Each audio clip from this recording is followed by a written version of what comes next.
Class Wrecking Crew. Only person you can get that from is me. Damn. Uncle G has a good question. He says, why do you think no one's done a movie about the peace treaty yet?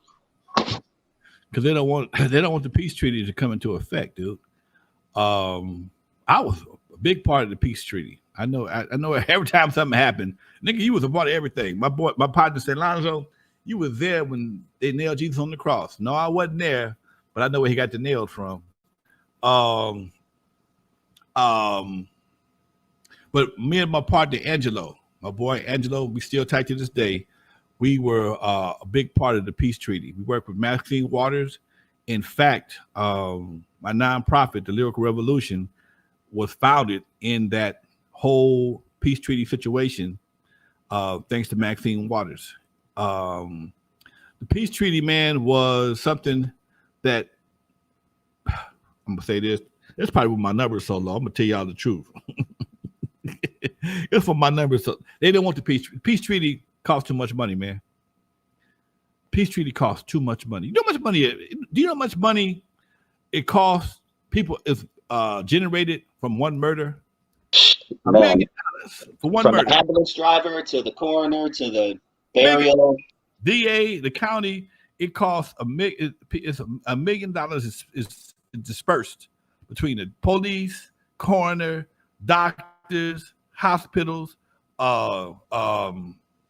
courthouse, jails, a whole 9 yards.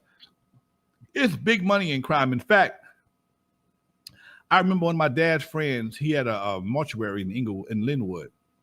He came by my dad's house doing the peace treaty. And I never heard nobody say something that was a black man say something that was so ignorant all my life.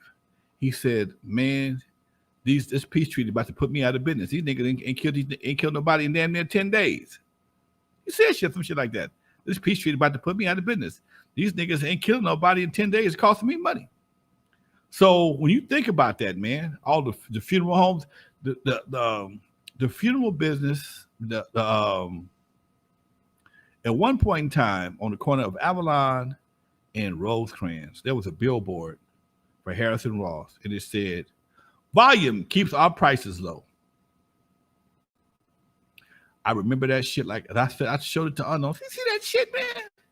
What? Look at that. Read that sign. Volume keeps our prices low. So that means black folks are killing black folks so much we can afford to give y'all a discount. Okay, and wow. Then I found out later on that Harrison Ross wasn't even owned by black folks no more. Some of the main funeral homes are not owned by black folks. They're just black, had the same name. Wow, I heard Ice Cube say Harrison Ross in the song, and I never even knew what that was. Harrison Ross is a big funeral home. They have one next to KGLH. They're like franchises. They're like franchises. They're all over the place, man. They were all over the place. They still are. And at some point in time, the funeral business got so big, got so good, they sold out to another nationality, to my understanding. Damn. So much money in black on black, Latino on Latino crime, man. It's crazy.